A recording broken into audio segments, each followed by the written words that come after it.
Namun video ini mungkin bisa dirasakan sebagai tamparan keras. Cukup banyak reaksi dari umat muslim terhadap serangan balasan Iran ke Israel. Reaksi lo dalam merespon serangan balasan Iran adalah sebuah cerminan yang bisa memperlihatkan batin lo tuh benar-benar gak nempel sama Al-Quran. Ini cukup ironis dan ini gak bisa dibiarin. Kenapa?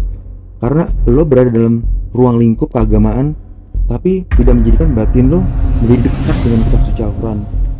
Disclaimer bahwasannya video ini bukan untuk membela Syiah atau membela Iran dan bukan juga ungkapan sentimen sensitivitas terhadap satu kelompok atau komunitas tertentu. Namun video ini mungkin bisa dirasakan sebagai tamparan keras. Jika kamu dekat dengan Al-Quran, maka ini akan timbul di kamu.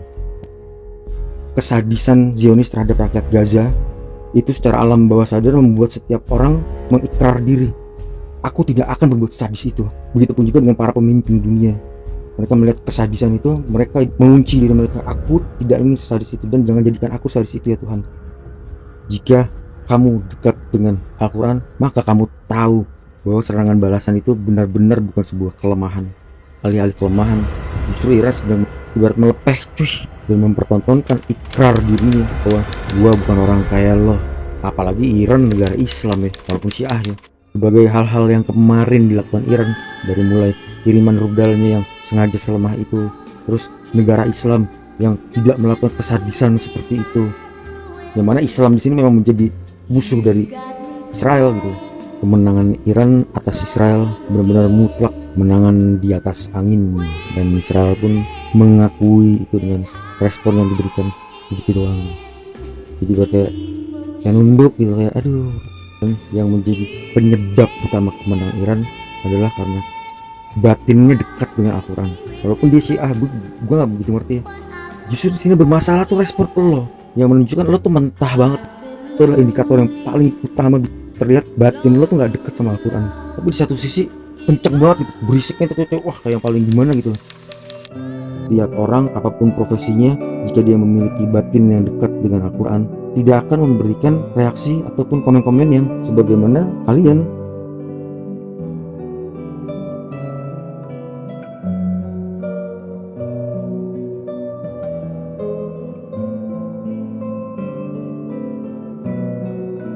Orang-orang Korea gitu yang hobi baca novel, ada satu hari dimana aku ke toko buku dan aku membeli sebuah novel, dan ternyata novel itu merubah hidup. Orang-orang Korea gitu yang hobi baca novel, terus pengen punya novel baru, terus dilihat ada apa nih, novel apa nih, tulisannya unik, bentuknya gitu tulisannya, tapi ada terjemahannya. Terus dia beli tuh novel itu, dibawa pulang, dibaca terjemahnya di rumah. Beberapa malam pertama dibaca terjemahannya, terus ditandain, terus di malam besokannya diterusin lagi, terus ngantuk, terus ditandain, terus besokannya gitu lagi, sampai akhirnya dia selesai membacanya. Punya anggapan bahwa ini adalah sebuah novel yang konsepnya memang seperti itu, dan pengaruh novel yang dia baca itu akan sangat besar pada dirinya. Yang bukan dalam artian dia menjadi mu'alaf, bukan lantas dia pengaruh besar itu lalu dia menjadi mu'alaf, karena memang dalam Al-Quran tidak ada hal seperti itu tuh nggak ada gitu. Tapi apapun itu akan merubah cara pandang dia, karena merubah cara pandang dia akan merubah hidup dia. Ibaratnya dia akan flashback gitu ya. Ada satu hari dimana aku ke toko buku dan aku membeli sebuah novel, dan ternyata novel itu merubah hidup. Dia tidak akan tahu bahwa dirinya sedang membaca kitab suci Al-Quran. Siapapun yang melakukan hal ini dalam arti membaca terjemahan kitab suci Al-Quran, maka sudah pasti tidak akan ada hati yang sanggup untuk enggak jatuh cinta terhadapnya.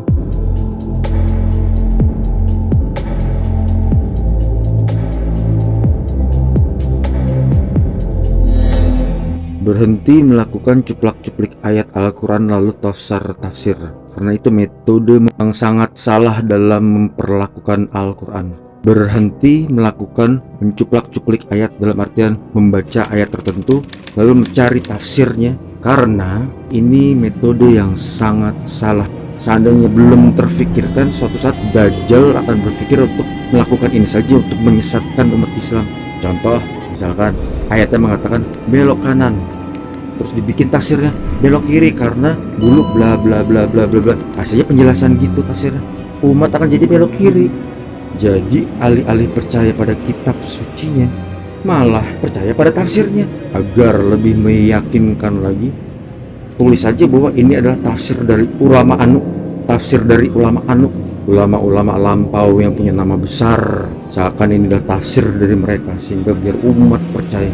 Dan gimana pun juga, umat nggak akan ada yang bisa untuk membuktikan bahwa ini beneran tafsir dari dia atau bukan.